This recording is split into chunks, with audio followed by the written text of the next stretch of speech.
Now then, people, and welcome back to the Just Your Football Show and the first instalment of the final word of the 24-25 campaign. I hope you are all doing well. It's great to see such an esteemed panel today as well. We've got Joe, we've got Paul, we've got Evie and Lockie. Four very calming heads, I think. Very calming heads. So I'm quite looking forward to this stream. I've sampled a few bits of their own content today because I was still reeling. So I was like, I need someone to bring me down from the ledge. So I was on my run this morning listening to you all at different points. It all just feels a little bit deja vu for me. And that's where my head's at. So, and I feel mad saying it after one game. And I think the problem is I built it up so much in my head. I was so confident. And in one game it's all been zapped out of me, I swear to God. Like, normally I'd be cool, but because it feels like deja vu from the previous season, it's like nothing's changed apart from a few players. Everything's still the same. And then obviously we've got all that transfer BS that seems to be going on over the last 24, 48 hours that no one can really know what's going on, and it's really frustrating. So, but we'll maybe touch on transfers towards the back end. I just want to focus on the game first and foremost. But you've heard a lot of my thoughts, folks.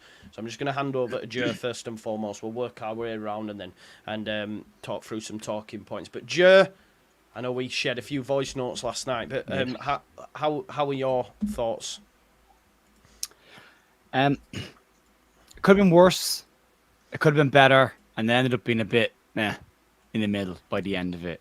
It could have gone either way. There are some positives. There are some differences from last year, but there are some significant similarities, which unfortunately dragged the whole thing back. I thought the first 10 minutes was possibly the best football I've seen in Leeds United play since Bielsa left. I thought it was incredible. I thought the pace and attack, the build-up play, the amount of chances we created was fantastic. The same in the first 10 minutes of the second half.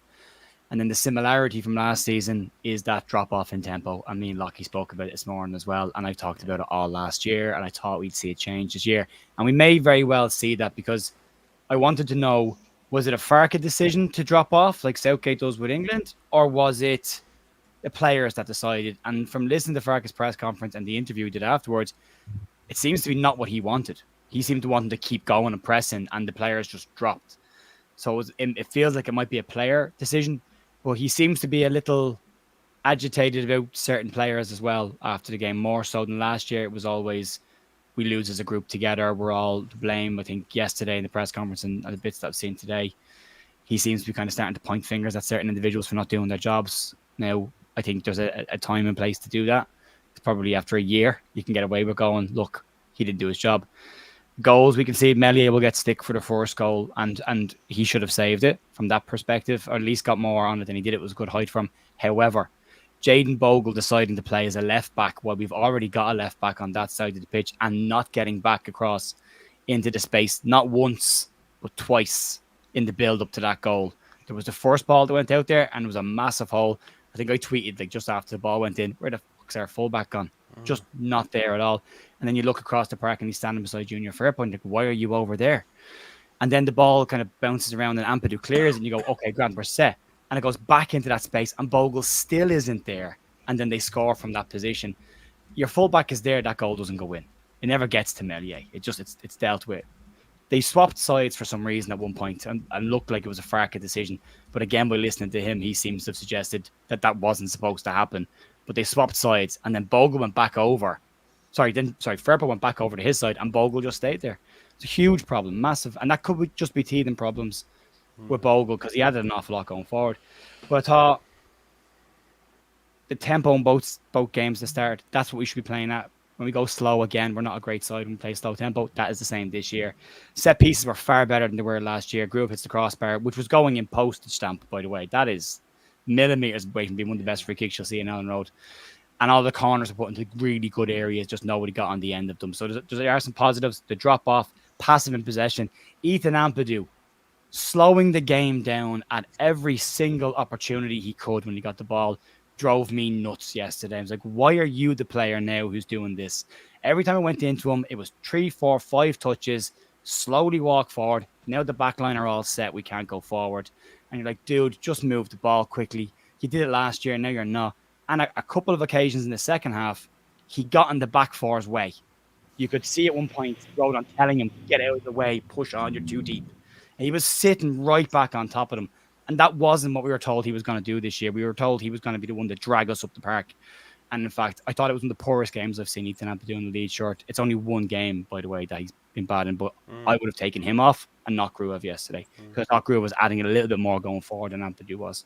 But that's, yeah, there's some good, there's some bad, and it could have been an awful lot worse. Brendan has a fantastic return to get the goal, and then unlucky a couple minutes there, but he does get the equaliser, so I'll give him that. Yeah, same.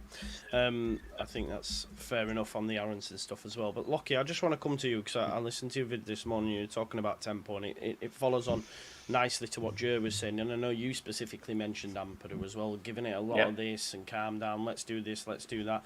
And it's mad. It's such a flip from me talking about how great Aronson's looked in pre-season. Now that he's got the captaincy, he's got the bite, and then yesterday, like you say, it wasn't amazing. I'll hand over to you though, mate. Yeah.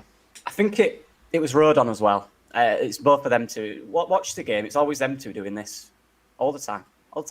Now, again, I don't know what that is. I don't know if that's instruction. I don't know if that's them deciding, Farker giving the players the initiative to decide when we switch to tempo.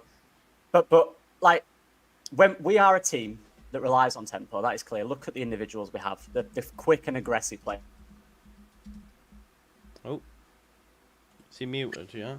Is that just me, or it's his AirPods, isn't it? It's a nightmare when that happens. I think he just said "fark out." To be honest, did I get that right, Lockie, mate? No, okay. Paul, I'll come to you. Paul, give me your thoughts on the game, and then we'll go back to Lockie afterwards. We should all pack up and go home. That's it. Season's over. We're done. Nothing's going to happen now. We should just forget about it. Let's not bother. Let's just, fuck off. Fuck the 49ers off. Just get rid of everybody. They're all shit. Let's just go home. That's it. Done. I'm finished. There you go. Move on to the next one. In all seriousness, though, no, mate. Genuinely, in all seriousness, it's the first game of the season. That's where I'm at with it. Is it disappointing? Yes. Should we not concede those goals? 100% yes. Meslier needs to do better on his near post. That goes without saying. Absolutely needs to go without saying. Yeah. That's something that he should have been doing from the beginning, in summer, pre-season, everything. But he's still getting beaten at his post. Bogle needs to be there as well, and he's not. I think it's more of a teething problem thing. I think for me, Ampadu, I agree with what you guys have said already. I don't know why, but he was dropping so deep in the game, getting in the way of the back four, and it was just causing a massive gap in midfield constantly. And it was infuriating because I went to the Valencia game and I watched how good he was against Valencia. I mean, I thought he was going to chin everybody at one point, which I really, really enjoyed. But just he was that good against Valencia. I loved it. I thought Struijk was a bit rusty, and I think he is a bit rusty at the moment because he's basically had half a season of not playing football because of an injury. I don't think he had a bad game. I just think there's a bit of ring rust there yet as it comes up in terms of how his and Rodon's partnership gets back to how it was at the start of last season because it was very, very good. I thought Rodon didn't have the best game. It's probably his worst game yesterday by a country mile.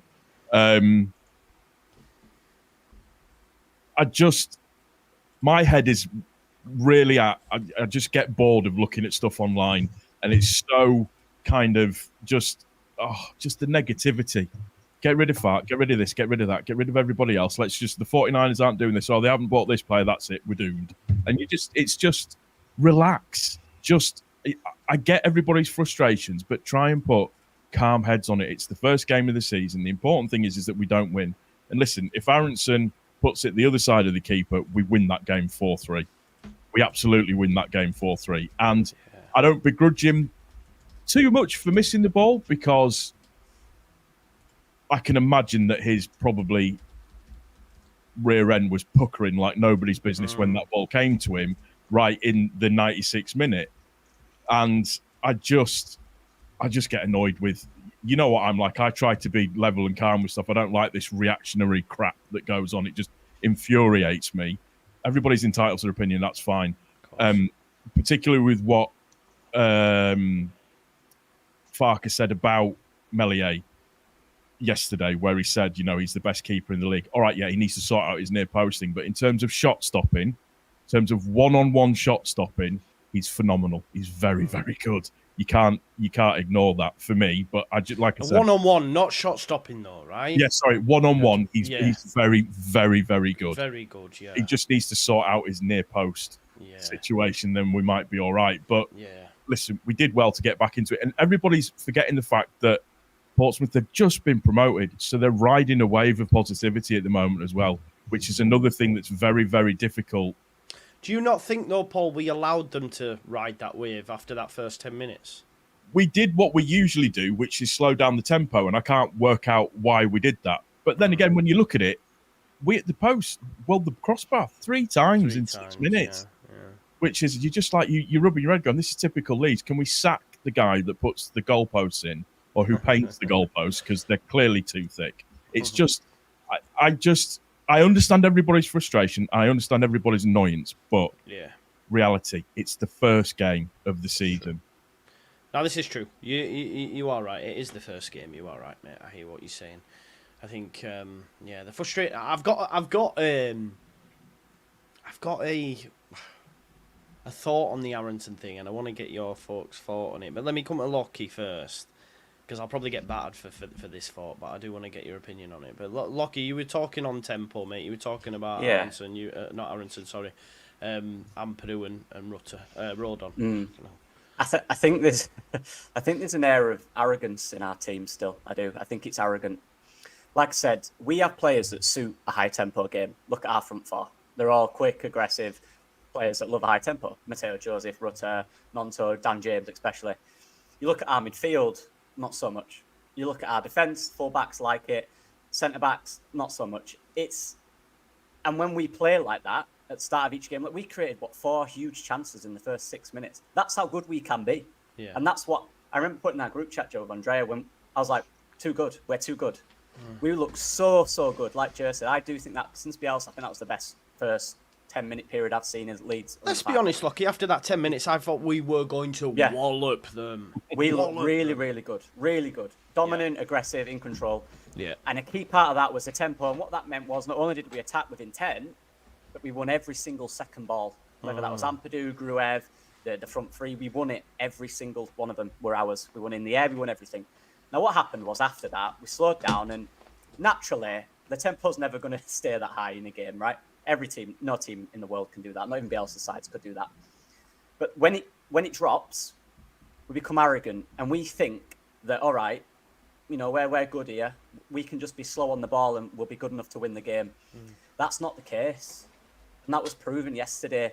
We think because we're in possession that we're in control of the game. That's not true. Possession doesn't mean you're in control of the game. What are you doing with it? What's the purpose behind the possession? There was no purpose at times. We were too slow with it, and that's the usual thing. And when you get the ball and there's an opportunity to play quick, and 2 or 3 players are going, nah, chill out. Why? Go forward. Your wingers are screaming for the ball. Not us going, give it here. Dan James is making a run, and we're going, nah, we'll calm it. You don't need to. You need to go for it. You need to go for it. And I don't understand the arrogance that it'll be fine. We're fine. We're in this. Because what we saw, we stopped, the tempo slowed. Portsmouth grew. They grew into it. They got a bit more confident. They started winning fouls, didn't they? They got to second balls. They won more fouls. They got more confident. The crowd got going. The players were pressing higher. Ours were going lower. And suddenly they get a chance and they take it. And that's it. And then we were like, oh, okay. And that's the arrogance to think that other teams won't react to you slowing it down. There's got to be a middle where you're not going to play like that first 10 minutes all game. That's impossible. That's ridiculous. But there's got to be a control, and that comes down to me. We need that big physical tempo number 8 that controls the game. Ampadu, for me, I love Ampadu to bits. I think defensively he's really good. When he's aggressive defensively, he's excellent. But he slows it down. He's not a tempo setter in a game. He's not that type of player for me. He really isn't. Like Matteo Clickwood for Leeds under Bielsa. He set that tempo, didn't it? How many times did commentators say it's dictated by Matteo Click? We need that type of player. I'm seeing players like Lubitic. He fits that mold, right? We need that guy. Gruev is an excellent at what he does, but he's not a tempo setter either. We don't have it. And when we play the way we do, and if Farker wants us to be aggressive, we need that guy in there. And when it does drop, we need that guy in there to keep it going, keep it moving, right? And that's the arrogance for me. We think that we can play the game however we want, and if we have the ball, we're dominant. It's not the case. Yeah. they were less frustrated than we were when they didn't have the ball, because they knew they were getting into the game slowly because we stopped creating chances, right? Like I saw you said, we didn't have a shot in 25 minutes or something. 15 minutes. So the 15 last minutes, shot which is still came terrible. on the 10th, yeah, and then the next shot after that, after we'd gone 1-0 up, was 25 minutes. So that's possession without purpose. That's what that shows you. And we still have airs where I liked, Bo got criticism, but I thought he was really good going forward. I do. He could have got an assist. He made the guy. He got a cross in there. Someone should have been on the end of it. But it's the arrogance for me. It's the arrogance that when the tempo drops, we seem to think we're in total control, and the opposition are just sitting there going, "Nah, we're all right. We're getting into this now. We're winning free kicks. We're getting opportunities higher up." And then when will we react? When we do react, we almost score 2 goals in 2 minutes. That's how good we can be, and that's what's so frustrating. But yeah, I'll stop playing about it. It just annoys me because we can be so good, and we see it in periods. 100%. There's loads in there, mate. Thank you for that. Edie, I know you were getting your hair done at the time, and you said the hairdresser must have been like, "What's this woman going on about here?" But you were quite annoyed with how it went, and it sort of comes back to that thing you were saying last season. Again, to give you props about teams that are going to be down there, we just can't seem to kill off. It's frustrating. Yeah, it is incredibly frustrating. I've just been looking at the conversion rate from last season versus this season. Obviously, I know we're only 1 game in, but we've only improved by 1% so far. So to put it in perspective, the team who have the joint least amount of shots on goal so far, obviously we've still got 1 game left of the first week, is Portsmouth with 5 shots and 3 goals. It's fucking mad. So isn't it? they have a 50%. So total shots 6, but 5 actually at the goal. 50% conversion rate, and then we are down with 22 shots, 3 goals, 10.7% conversion rate. So, and last year we averaged 8.8% conversion rate, but if you look at the amount of total shots, we had the most shots at goal in the entire league by over 30 goals. So if we'd have just increased that by a couple of percent last season, we go up.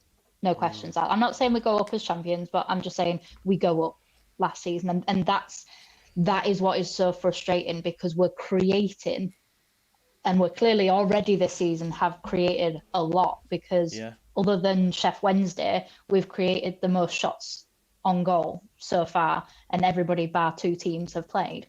So the creativity is there. It's just I don't understand how for professional footballers, they just can't convert those chances. Like, why do we need 10, 20 shots in order to create 3 goals? And obviously one of them was a penalty. I know obviously one of theirs was a penalty as well, but there is still a whole league in theory between us and them. We were this far away from being a Premier League team this season, and they've come up from League One to the Championship. So, and when you look at the stats, and I know people get irritated, and I get it, because at the end of the day, stats mean nothing if you don't win the game. They're great to back up when you've won, but, stats don't win you the league, because if they did, we would have smashed every single points record last season, because we created so much, and we have continued, even without Somerville, to create. But we just can't finish. I don't understand why Leeds are just allergic to the back of the net. But it really does seem that way. And obviously, I don't agree with the hammering of Meslier. I really don't, because I just don't think. Do you think he's got to save that first one, though? Yeah, he does. He does. Yeah. For me, when I watched it, there were obviously multiple other players that it should never have got to him in the first place. Yeah. But if he is your last line of defence, he should have saved that. Yeah. Second one, absolutely brilliant goal. And the third one, I don't believe Meslier has ever saved a penalty, or if he has saved it, it's still gone in afterwards. Like the rebound has gone in.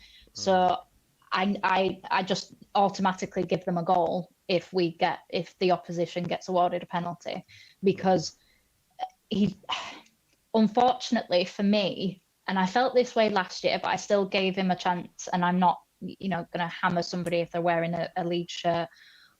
I think his journey at Leeds should have probably ended last season. I do think that we should have got another one in.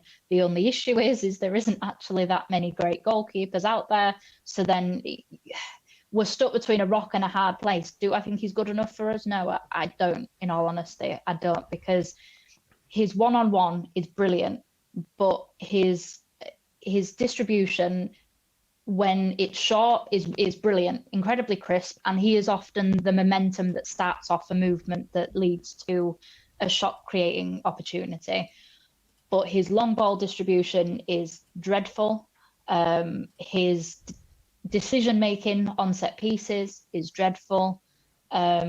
Whenever there is anything vaguely questionable, like a come on, you should do better type of shot, it goes in the back of the net. All of these things, they add up. And it, unfortunately, as somebody who I like to remain very level-headed and composed and positive, I am struggling to say positive things about Meslier right now. Yeah. And I don't like that feeling. I don't like not being able to say something positive. But when the team that has the joint least amount of shots on target managed to score 75% of their shots, like on goal, there's something wrong with that. Yeah, 100%. Like there is something wrong with that. If you're not doing the basics, set pieces are EFL bread and butter goal opportunities at both ends of the pitch. You should know how to save them and you should know how to take them. And I do agree with Joe. We do have improved, not to the level that I think we should be at in order to get out of this league, but we have improved. Yeah. But yeah, it was just really frustrating because I think there was more positives than negatives. And I am excited because I do think there is a lot to be excited about. We played well. We just had some little brain fart moments, and it cost us 2 points. And I also don't agree with anybody having a go at Aronson for missing that sitter, because had Nonto not missed sitters, had Joseph not missed sitters, had Russa not missed sitters, he would never have been in that position. At the end of the day, in my view, he salvaged us a point in that game. We will come to Aronson. Ampadu header on the back post, that was easier, I'd argue, or as easy. Yeah. Scored that. Even third post, when he headed it across, it came to third post. He should have scored. Third post should have just gone in near post, just flicked it in near post. Just to stick on set pieces there, which Evie mentioned, because I mentioned this in while I was doing the game as well, in like terms of, and I want to come to you, Joe, because I know you've sent us a couple of images, but like the goals that were scored all came from set pieces, right? Not directly. Yeah. Like from the breakdown through concentration, knowing where you are. Like when that first goal goes in, what the fuck's Bogle doing?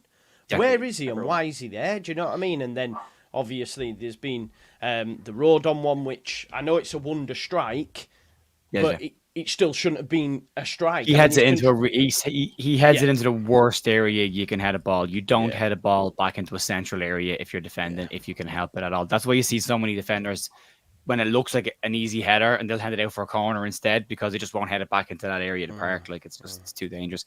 But if we're scoring that second goal, we're talking about a wonder strike. An absolute wonder strike. We're not talking about anyone's defending. We're talking about how good a strike that is. So we shouldn't just flip that on its head then and go, well, the defending was crap, because ultimately it's a very good. What I would also say with that is on the second goal. Is this one? Jorginho. Yeah. No, that's the second image. That's the second. That's both those images essentially for the first goal, just to highlight the issue. But the second goal, Jorginho and Matteo Joseph are a yard away from the striker when he gets that ball. And none of them move until he takes his first touch. Then Joseph tries to get there.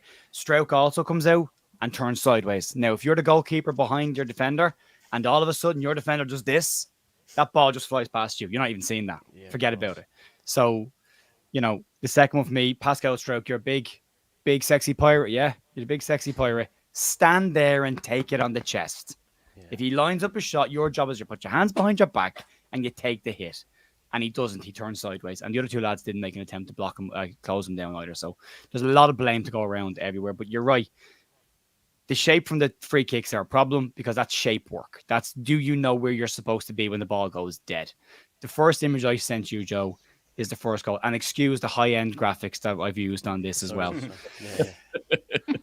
The two very fancy red arrows are Junior Firpo was the first one on the left. Why and did Jayden they Bogle, do our that, right by the back, way? is on the right.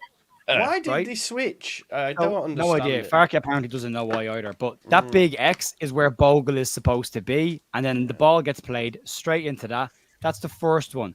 That manages eventually to get cleared out by Ampadu. And that goes to the second image, Joe, which shows you there's Bogle behind stroke, keeping the goal scorer onside and still not in his right back position where the ball ultimately ends up getting played.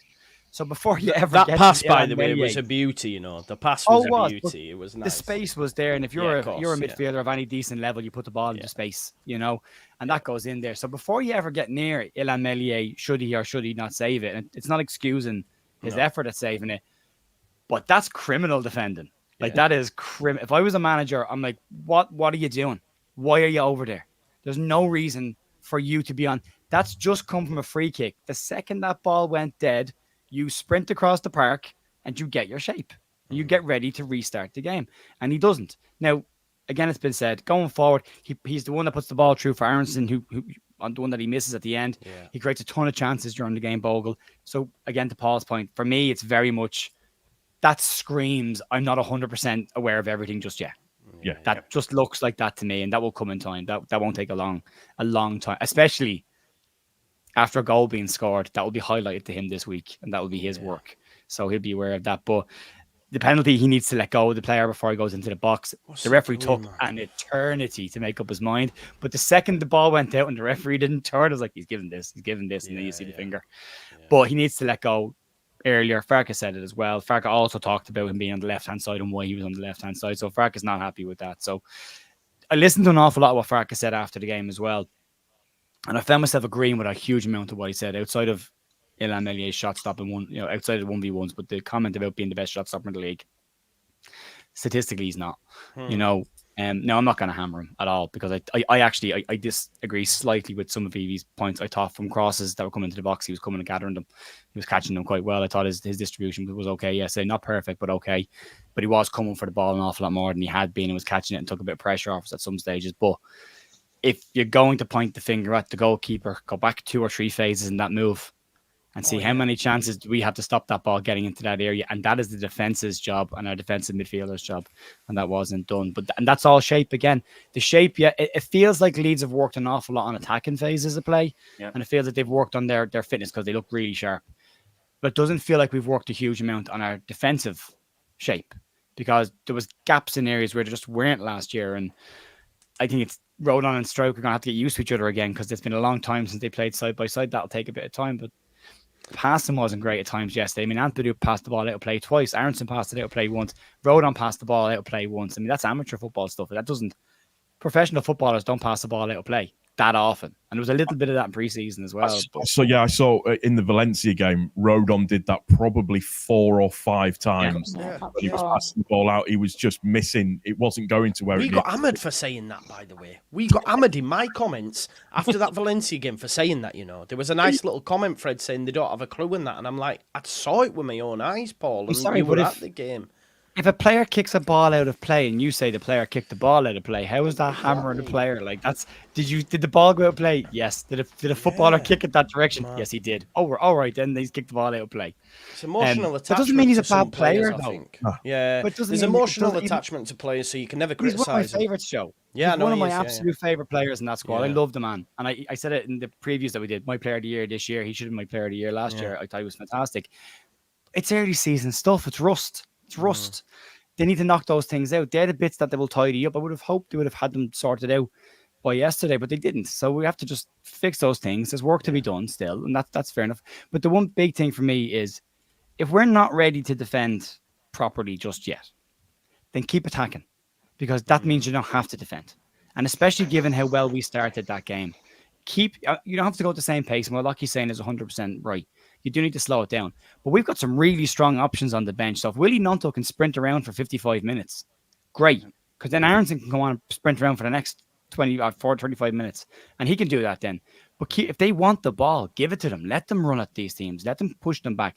Because the more you're running at them, the more they're dropping backwards and backwards and backwards, and the further away from your goal that they're getting. And you don't have to defend that much that often. Then I'm really happy about how we attacked. I think there's some really strong possibilities for us to demolish teams. We scored 3 goals. We're talking about conversion rates. We scored 3 goals in a match. That is 2 more goals than any team should need to win a game. If I'm an attacker going into the dressing room and someone says to me the conversion rates weren't good, I'm turning around to my defenders and going, I'm sorry, lads, I did my job. Did you do yours? Where's the clean sheet? Because we scored 3 goals. We should have been done. Leeds United scoring 3 goals at home. You say that to anybody and you should be getting it. So they won the game. No, they didn't. So they created a million chances. Last year we scored 1. Maybe. Yeah. This year we've scored 3. There's a big improvement there. I think we had 10 shots on target in the first half or something like that, which is fantastic if we can start converting them. And Matteo will find his feet as well. Yesterday he looked a little bit shell-shocked at times, but outside of some very, very good moments that he had as well. But they'll all settle down. They're all small little things that I wouldn't be worried. If there were systemic issues across the park, I'd be saying, shit, we're in trouble here. But I didn't see that. It's moments. Yeah, Paul, just to go back to a play, because I do want to get your folks' opinion on it. Have we found a worse defender than Firpo in Jayden Bogle? I mean, he can't defend. I know it's only 1 game, but we were told this by Sheffield United fans. The guy never won a header. And maybe it is just ring rust first game in the side, But, yeah, I think it's more so because Sheffield United fans did tell us this, and then we seen it in a competitive game and went, He looked okay against Valencia. Yeah. One of the things that I think it's really important, and a lot of people don't quite understand, is the atmosphere at Leeds either works for you or it works against you. And the first time, sometimes when you come into that atmosphere, and it's either like a bear pit or it's very, very loud, or you're not quite used to something like that, I think it can have a bit of a negative effect on the way that you play. Now, I'm not saying that Bogle is the most amazing defender going. He's the most incredible defender going, but sometimes that can have an effect, just like it did on Joseph. I thought Joseph was okay on Saturday, but agree with Joe. There was moments where he kind of looked like a rabbit in the headlights a little bit, and it's just that it's a different atmosphere at Leeds. It's a really different atmosphere at Leeds. And sometimes the shirt weighs incredibly heavy on some people, I think. So give him a couple of games and let's see how he's settled down a little bit for me. Lockie, I could see you were disagreeing with my statement, bro, so talk to me. I just don't think it's as black and white. I think he's an aggressive player. He's an aggressive defender. Sometimes you'll win 8 out of 10 tackles. Sometimes you'll win 2. You know, it's what it is. Sometimes it'll be great, sometimes it won't be. We've seen it with Junior Firpo, we've seen it with Luke Ayling, we've seen, basically Alioski. We can go back. All the fullbacks we've had, you know, there'll be games where Jayden Bogle looks a world beater, and there'll be games where wingers will beat him. Yeah, as simple as that. There'll be games where he'll get beat 5 times, he might get 2 assists. There'll be games where he don't get beat at all and gets no assists. You know, that's just the life of a fullback. You know, and it was an interesting contrast yesterday, because a lot of the times, especially in the first kind of 10 minutes as well, we did go to a back 3. The first chance we had when Nonto hit the bar, Ampadu dropped to the right side of the 3 centre-backs, Rodon in the middle. Jayden Bogle and Pascal Firpo went high. So there's that contrast between positionally where he should be all the time. There's that to work on him. But it's just a matter of him. I think he's just an aggressive defender. He always has been. You got to look at his game. He played against Nottingham Forest last year when he played against Hudson-Odoi, and he destroyed him. He absolutely destroyed him because he was very aggressive. Hudson-Odoi was just a little bit quicker. But then there's games where he back pockets top wingers. You know, it's just he's aggressive, and sometimes it'll work, sometimes it doesn't. That's the player he is. I'm honestly not shocked. You know, when I did the report on him, I said, look, he'll get beat, so get used to it. He'll make mistakes, but he'll also get loads of assists, and he should have had 1 or 2 yesterday. Like Joe said, if we're a possession-based side, that shouldn't be much of an issue. But also you need your centre-backs covering him, just like they do Firpo. That's part of it. That's the way we play. They need cover at times. And that's something they've got to figure out. But this whole, it's too much. It he's terrible. All this, come on. Yeah, He could have had 2 assists as well. Do you know what I mean? We've got to balance it out. You've got to remember last season as well. We got very, very used to Archie Gray being, apart from on a few occasions, being just impeccable. Excellent last defensively, season. yeah. Just being and that's what we got used to last season. For a guy who can't play right back, he did all right. Nowhere near as effective in the final third, was he, Archie Gray? No, so it's the balance. That's true. Trade off in it. Yeah. It's the trade off you have. And like you say, more times out of not, he probably won't have to do all that defending. I said it a bit tongue-in-cheek, but it's a good discussion point to have. And I think Bogle's eyes will be on Bogle for the next few weeks for sure. But he made big mistakes. He did. He should have got out quicker, and the penalty was... Yeah. Players do that. I've done it, where you're like, why have I just grabbed him? Yeah. And then you complain, but you know what you've done wrong. Yeah. Still a mistake. For sure. I do want to talk about Aronson now. Oh, go on. I'll let you do that. I was just going to say, it's nice to see basically, we had the exact same issue with Luke Ayling on the opening day last season. So it is copy and paste with a brand new player that we've just paid a fee for. And, Luke Ayling made the exact same mistakes because the goals both came down his side last season. So it's just quite amusing. Again, more satire than actually, I'm not picking him out. At the end of the day, he was shocking in the air, but Sheffield United did say that to us. So I do think this season we are going to have to sacrifice a little bit of our defensive solidity that we had last season in order to score the goals. And I will just go back to the whole attackers need to convert thing, because of the fact that if your attackers put away most of those chances, you don't have to defend as much. So in theory, we can afford to be slightly weaker defensively because we're playing more attacking football and converting and actually, taking our chances. That's fair. I'll come back to you because I want to talk about Brendan Aronson, because I was talking to Jack City last night, who was at the game, and we were just having a little chinwag, and I came to this notion, and I'm not digging. Listen, match-going fans can do whatever they want, right? And I'm not digging anybody out here, but I almost feel the first goal that Aronson scores, it's instinctive. He doesn't have to think about it. Right, he's got 3 players in front of him. I'm shooting. Bang. Okay, he scores. Very Somerville-esque actually in the previous season against Cardiff. Similar type of goal.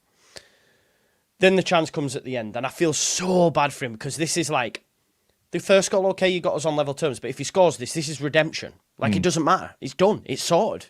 He'll never be like that's it. All right, but I also think, having had Booze, having had this all waiting on his shoulder, he's got time to think about this chance. And I think if it's a Pirro, if it's a Joseph, people might disagree. They have because we've seen it with Joseph in the Valencia game. He had the calmness and composure to come inside, slot it. Pirro's a goal scorer. I think there's when you see it back, I almost feel like he's got so much probably going on in his head at that moment that he pulls it, he drags it, and he drags it wide. Whereas if he's cool, calm, and collected, he stops. He probably should go to the other side of the goal if I'm being totally honest. But it's come to him that quick. Listen, I'm not striking, never was, but it's come to him that quick that he's just dragged his foot, and it's a poor chance. And in that moment, I go, "Oh no, Brendan!"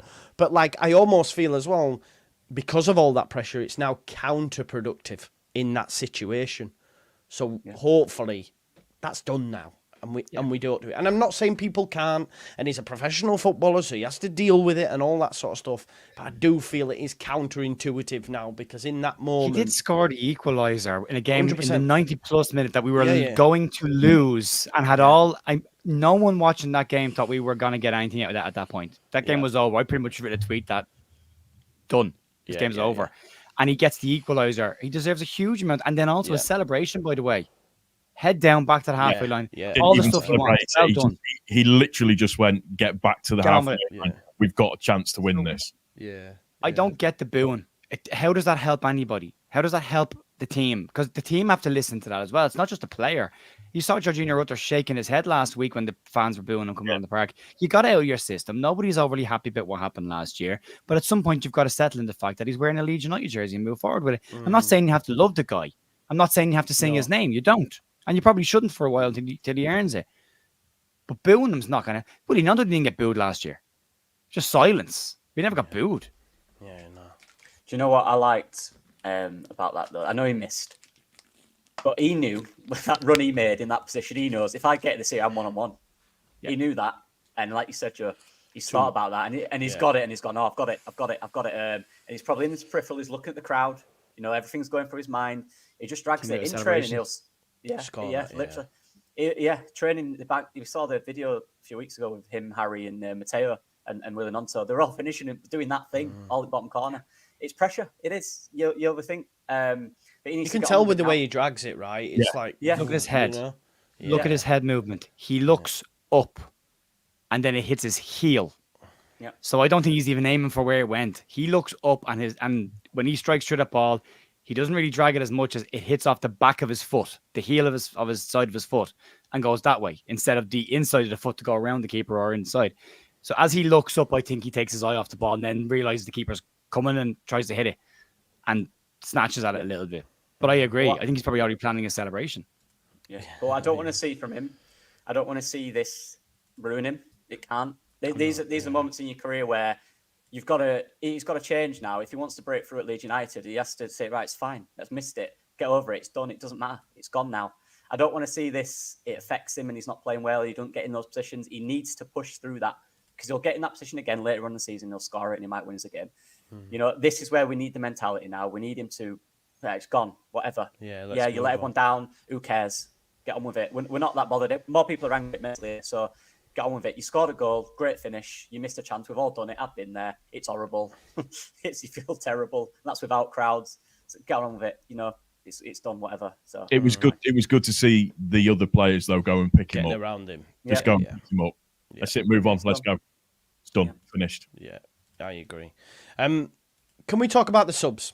Because I almost feel all people were saying in my chat at halftime, subs, and I said it's not needed now. Maybe you could bring Gruev off. Well, I almost felt it weren't needed because we were dominating or had been the better side, right?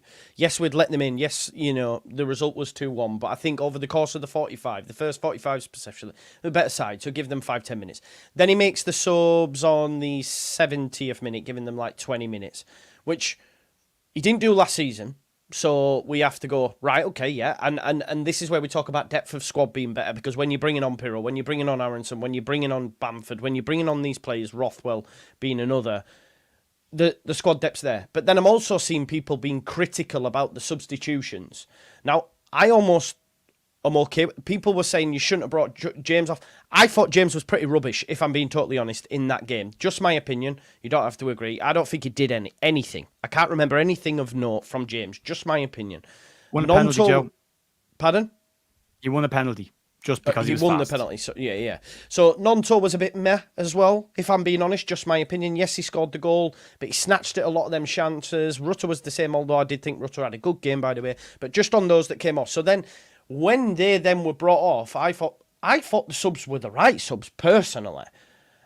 So to then, and that's just my opinion, because I'm interested to see what yours is, but it's also like, he made the subs, but now he's getting battered for making the subs because they weren't the right subs, and I'm a bit like, you're damned if you do, you're damned if you don't. So I wanted to get your overall opinion on that, and also, was it the right subs?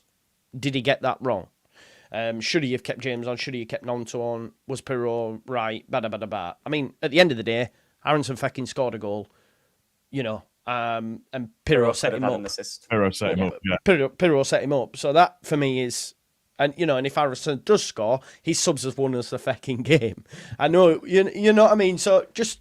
What's people's opinion on that? Whoever wants to take it, because like people are saying in the chat, subs are tragic. I thought they were all right. I'll just say quickly.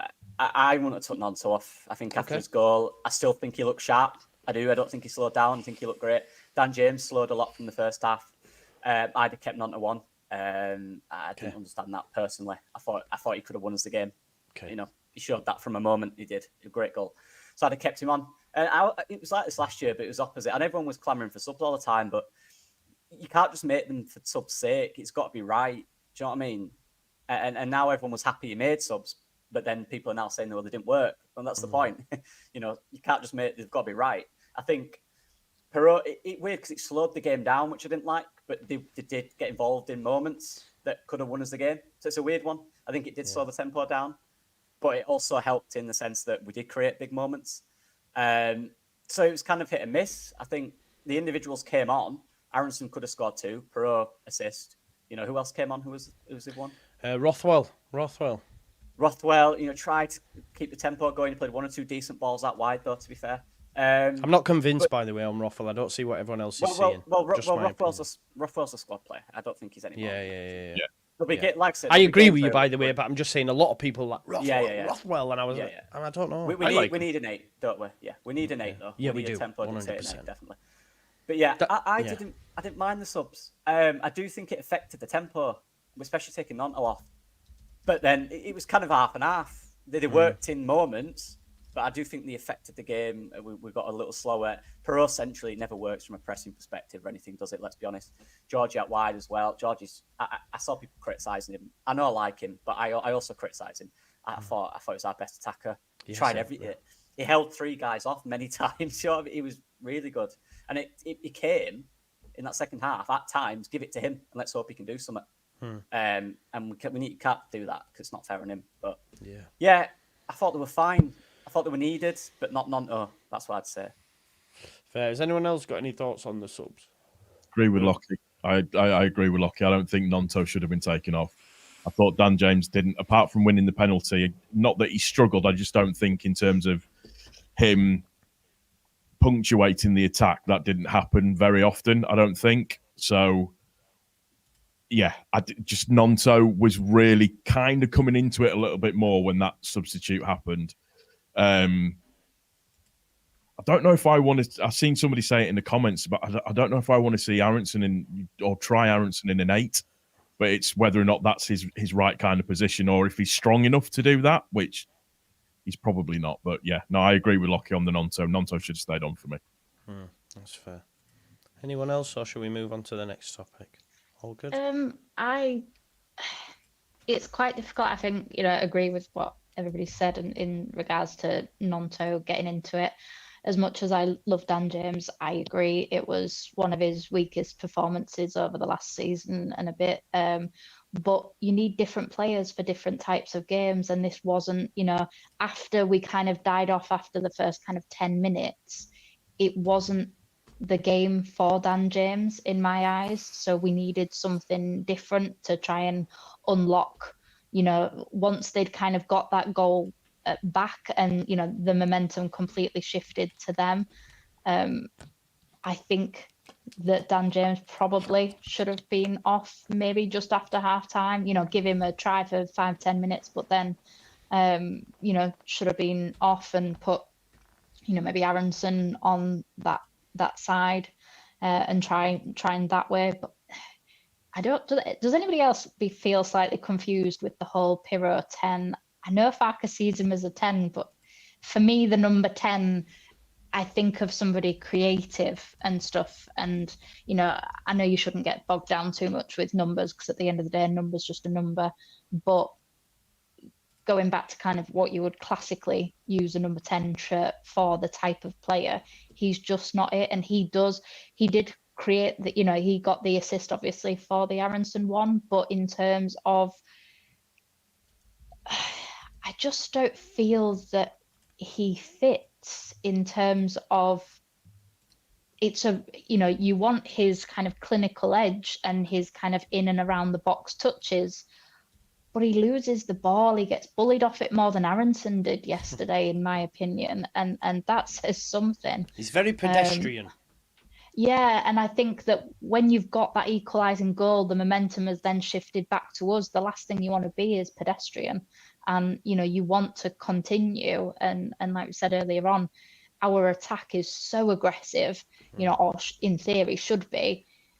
We can't afford to be pedestrian because it shows what happens when we are pedestrian. We concede 3 very sloppy goals. So, yeah, that was a weird one taking Nonto off. But I agree with Dan James and yeah, everybody would have said brilliant subs had Aronson got that goal at the end. So it is all kind of with the vision of hindsight and things like that. So yeah, he's trying to do the right thing, but it kind of didn't necessarily work.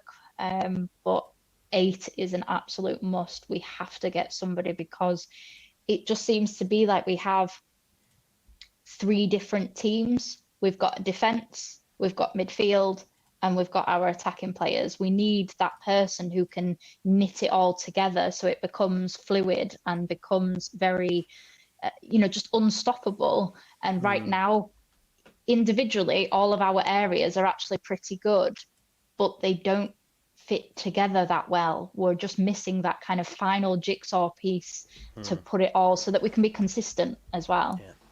Yeah, I and agree. The only time, and we did it a lot, like there were periods we played really well, where we transitioned from back to front was through Jorginho dropping really deep again. No eights. Yeah. There's no sixes involved in that. It was Jorginho. So again, where's that player? I saw Rune say in the chat earlier about Tanaka, that type of profile. Tyler Morton, that type of profile, right? Mateus Click. We need that type of player. We don't have it in the squad. That's the only obvious kind of role we're missing for me, is that type of player. We don't have it at all. I think we need it badly. I agree. But just I wanted to say on the Pirro stuff, if you have a look what Joe Pirro does for Brendan Aronson's goal, that's a number 10. That's exactly what number 10. He goes in, gets the ball, turns, runs at the back 4, cuts out right, slips it through. It's exactly what you want from number 10. He just needs to do it more often. It's there. But as Evie said, and as you guys said, faster. Sometimes he touch player. He'll lose the ball and kind of just take a second to kind of stop and go, I've lost that, instead of being like, shit, I've lost that, and go and get it back straight away. Or there's just that little sharpness. But when he does get it with any kind of space, and again, we went back to this last year with Joe, we talked about when he's got his back to goal, that's when his touch isn't always great. But when he's turned and he's facing towards goal, his touch is very good. The ball stays close to his feet when he's running at people. You just need to get him in those positions more often, and he needs to be a bit more reactive. He needs to read the game more to understand where the second phase is going to happen or where the ball is going to break and be there. Like Georgie does that really well. Like he's always looking where the ball is and then looking for the space. So if someone goes up for a header, he's already gone into where he thinks that ball is going to land. And he usually more often than not reads it well and is in there to get it and go. Pierre just needs to do a bit more of that. But I've seen the same thing online. I did the best thing I could have done yesterday. The match finished and I left the house and went out for the evening. And I was in a great mood last night coming home and going to bed. I've looked at Twitter today and already I feel shitty about it. And I'm making a decision as of yesterday. I'm not going to look at it because it's a cesspool. I'm not going to look at it after games because some of the stuff that's said on it is horrendous. 99% of the people that say the things that they say about people on there would never say it to their faces. No. And some of the stuff is horrendous. So yesterday there was some very good moments by Leeds and some very bad moments by Leeds. But it wasn't dull. And as Andrew Stats Dalton's text me, he's probably text you the same thing, Joe.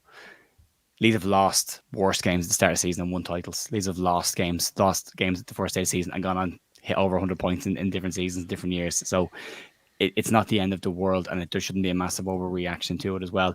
Yeah, it wasn't great, but it could have been worse. And for anyone to give Brendan Aronson stick yesterday for coming on, working his ass off, and getting the equaliser that gave us a point, we want to have a look at themselves, that kind of stuff. It's not that's ridiculous. Yeah, he should score the winner, but he got into that position. He already scored. Then he got into for the winner. Joe Pirro gets the assist for his goal. There's 2 subs. How are the subs horrendous? Horrendous? No, I agree. They got involved in the goals that got us back. People saying we did nothing after 60 minutes. We scored and we should have scored again. And they all came from subs. So don't tell me that the sub that was the worst thing in the world, because the facts say very, very different. And they're not statistics, they're a fact.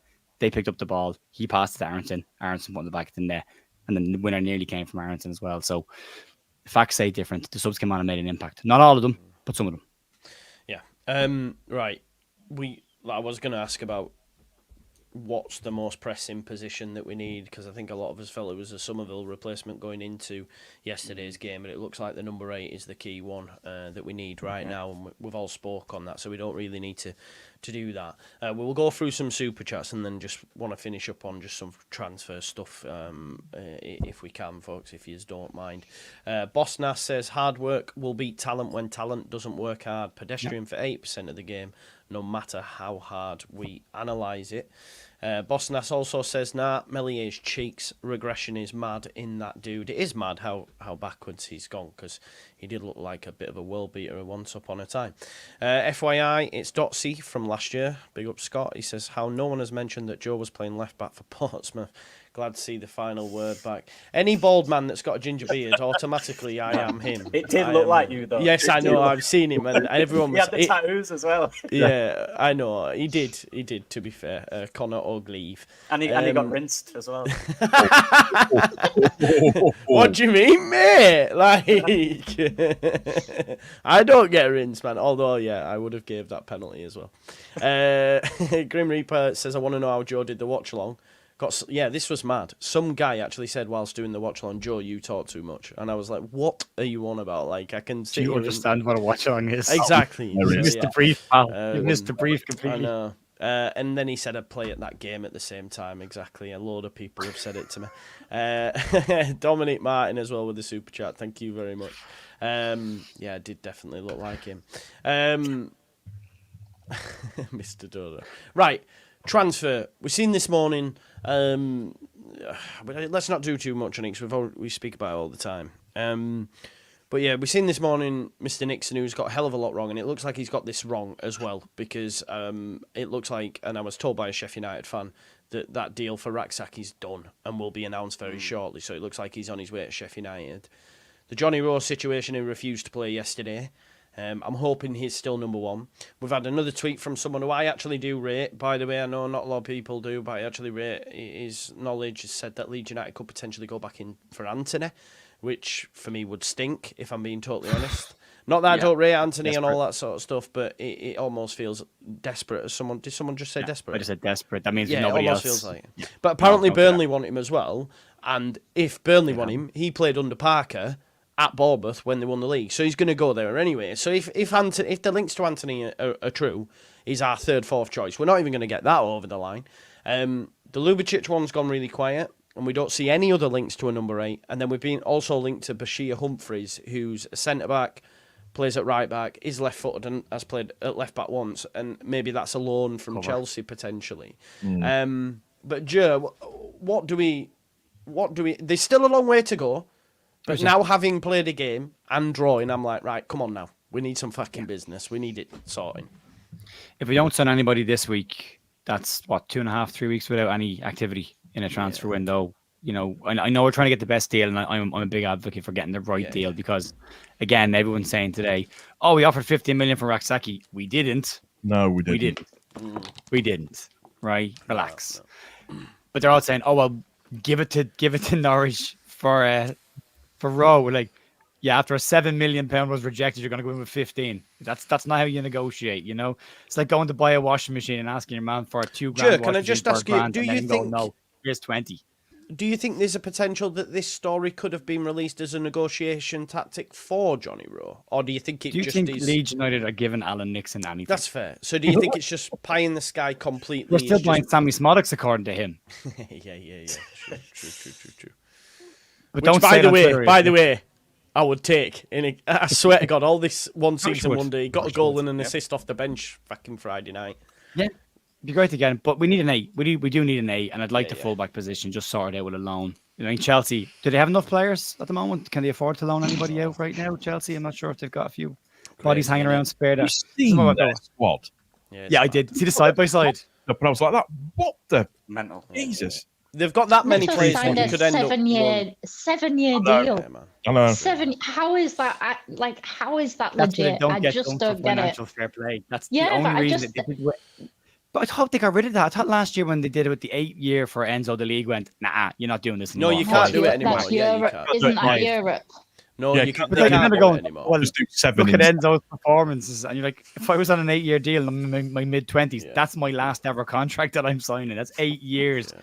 I don't need to kick a ball anymore. I'm done. I am made forever now, the money he is on. And they just keep buying players. But if they've got a half-decent young fella that hanging around that could do a job across the back line, just cover, that fills that gap, fine, we move on. But the 8 needs to get sorted. I'd like the 8 to be sorted this week. And then, you know, they might look, I don't know if they look at a 9 now. I don't know if they look at a 9. I know Graham Smith keeps saying every now and then, a sneaky little look at a 9 wouldn't go miss, but I don't know after yesterday will they have a look at a 9 as well. I think Matteo needs more time.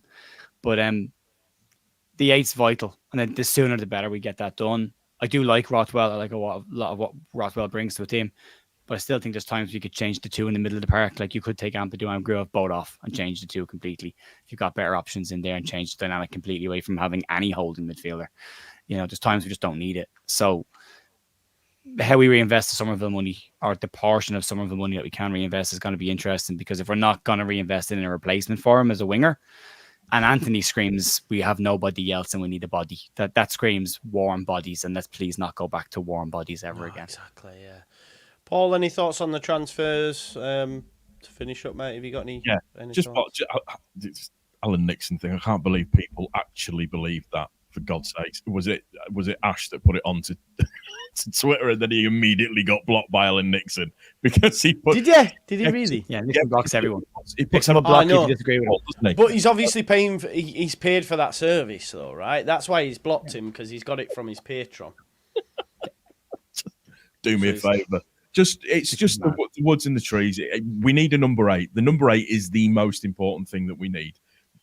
Without a shadow of a doubt, we need a proper number 8 to come in.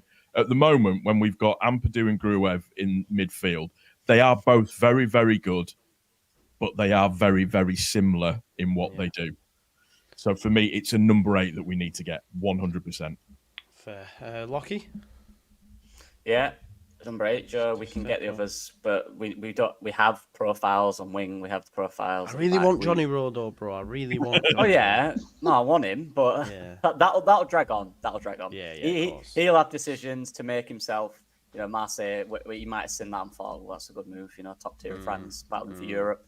So that'll take longer naturally, I think. But we need an 8. I think an 8 that goes straight in the side. There's no debate, and I think he changes the way we play in terms of the tempo massively. Yeah. And Evie, Joe, go on, mate. Yeah. Just a question, and feel free, Evie, if you want to take the question, but shouldn't we talk about some of the good stuff from yesterday? The 2 goals. Buddy Nanto's goal was a fantastic finish, great goal. Brendan Aronson's goal was a lovely move, lovely goal. Should we not talk about some of the good stuff that happened? Because that was this is Leeds, Joe. We only talk negative. Do you not know your fan base? Of course, but for me, we should have won the game. That's where I'm at. Why didn't we win the game? But yeah, we can talk about that. Yeah, if you like.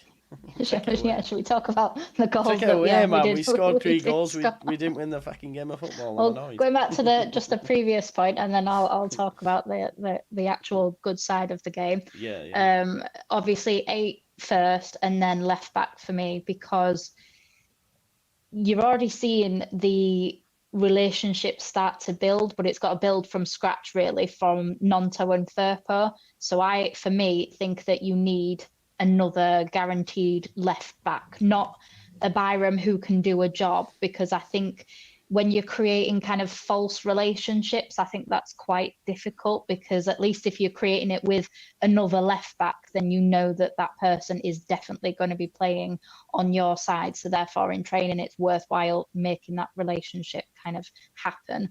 So yeah, 8 left back, winger, and then it all depends on Verba as well, about the whole centre-back situation kind of thing. But yeah, and if we create the chances, we've just got to finish them. And for me, we can't guarantee that somebody else, if we went out and bought another number 9, isn't going to have the exact same issue with being able to finish the dinner. So it's pointless going out and spending the money that we would probably want to spend on a number 9 without being able to guarantee that person actually has, is good at converting it into actual goals.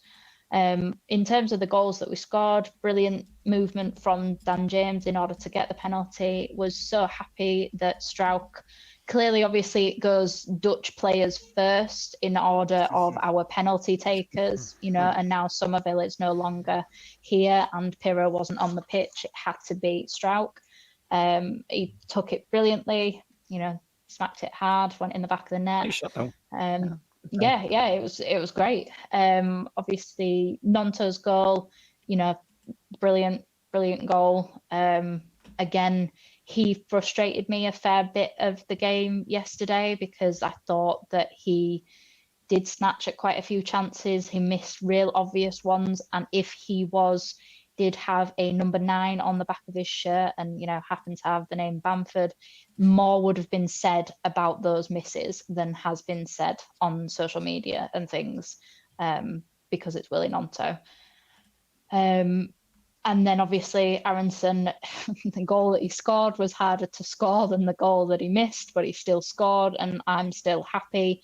Agree as well with the whole let's not boo anymore, because we're still, or at least wait until the 1st of September, then you can go back to booing, but let's just keep the players at the club first before we kind of say that they're, boo them, because if he was to then leave, regardless of your personal opinion on him, we then have to replace him.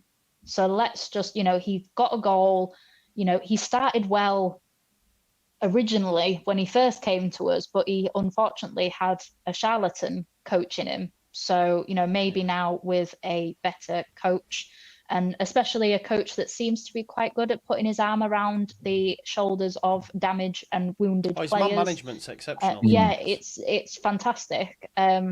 I think that he could be brilliant for us this season.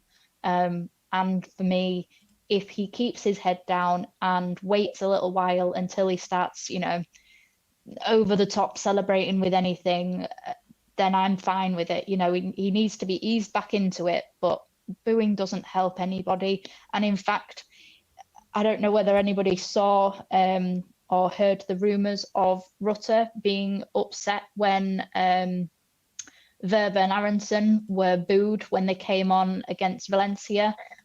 And there's still question marks. Yeah, there's question marks over whether people, including him, stay this season yet. So let's not put that negative spin into players that have only ever really now seen positive things last season. So yeah, that's dangle that out. Don't dangle that out there, Evie. You'll get people talking. No, I know. I'm not saying it. I'm not saying it. But let's keep it positive, because it just doesn't create a great atmosphere, and they don't want to play then for us. And you know what? They don't care. They're not Leeds fans. So as harsh as that is for us to take, they don't care. It's a job to them, and they can play that job and do that job at another club. Yeah. So I agree. I agree with you on that point exactly. And yeah, like you say, no one's safe yet. We're talking about bringing incomings. There still could be some more outgoings, couldn't there? No one is safe. If you put the money on the table, then they might have a conversation about it. But I think if you sold, it's not Rutter, leaving, Joe. It's not leaving. If you sold Rutter, you'd have riots on your hands. To be honest, 100%. I think we can all probably, and look, I don't want us to lose him. Just let me say, but I think we could probably understand a Gnonto sale if indeed someone put the money down. But Rutter, you just can't. You just cannot. But we'll have to wait and see, won't we? I feel that that's finishing on a negative as well. So do you want to talk? Does anyone else want to talk about the good things? This time next week, right? We'll have Johnny Rowe, Lubitic, and Bashir Humphreys. Look at that squad. Unreal. Gnonto's staying. Rutter's staying. Will we have beat Borough and West Brom? Yeah. Yes. Light work. Beat West Brom. Beat West Brom, then we announce a signing after it, and it looks... I hope you're right. Yeah, don't worry. Be all fine, mate. Yeah, I've heard Borough's right back's pretty got around fairly easily. He's League One, isn't he? I thought he was League One. That guy. I thought that's gonna be a good battle, isn't it? Yeah. Imagine your back pockets Gnonto then. If I speak, I'm in trouble. Yeah, that's a good point, mate. Just on that then, Borough, do you make changes? Do you start Pirot? Do you start Bamford? Do you start Rothwell? I think we do that, don't we? Aronson, Vobra start. Yeah. Like Byron, Wober, Aronson. That bench starts. The bulk of that bench will start. Yeah, it's still really good, isn't it? Yeah. No, it is, mate. You're right. Yeah. So that's good to see, though, isn't it? That we can do that and not have to. Does Ampadu get a rest? Yes. No. Ooh. Never. They play every minute of every game. Yeah, he won't. Yeah, he won't take. I won't take him out. Can't see it. He rests in the game anyway. That's why he does this all the time. Lockie, you bitch. Every time I look at him, he's just going. If I'm a winger, I'm going, shut up, give me the ball. Stop telling me to slow down, man. I just want to quickly speak on this. Alex Cairns won't see the pitch, folks. Alex Cairns is a third choice keeper. Again, people just, people were saying fucking Clarkson last year, and he's not even at the football club anymore. Your third choice keeper. He's gone to a massive club, Joe. He's gone to a massive club. That's like Leo Kjelda was the best left back in the division. Where's he now? Where's happened to him? Does he even? I don't think he starts for Sunderland even now, does he? I don't know. I think he started a couple of games and then it was benched pretty quickly. Yeah. We did well out of that deal. Yeah, we did. Yeah, we did very well actually. Listen, it is what it is. Anyway, I think we'll leave it there. Listen. Leeds United back to winning ways this week, winning the Carabao Cup, get through to the second round, and then beat West Brom on the weekend. We struggled against West Brom last season. Actually, we drew with them in another game, so that's going to be an interesting test for this squad and Farker to see if we've come on again. The fixtures aren't getting easier this month either. We've got Sheff Wednesday and then Hull City, so we need to have a much better August than we did last season. We started with a point. Let's make sure we win the next couple, starting with Wednesday night's game against Middlesbrough. Make sure you check out JUSTJOE Leeds United The View. Paul at Leeds Therapy. It's Leeds Therapy, isn't it? Yeah, it is, mate. I got that right, yeah. Well done. I had to double check that. Ben Locke at Lockie Leeds and Evie Coming Soon is the name of her channel. Yeah, so make sure you check that out as well. And smash a like on this video. Make sure you go check out all these fantastic contributors. You're quite lucky in the Leeds United fan base to have so many great content creators, if I do say so myself. So make sure you go listen to them all. And I shall see you all tomorrow, actually, 12 o'clock for the counterpoint. So that will be interesting. So join us for that. And we'll see you in a bit, folks. Bye-bye. Enjoy your Sunday.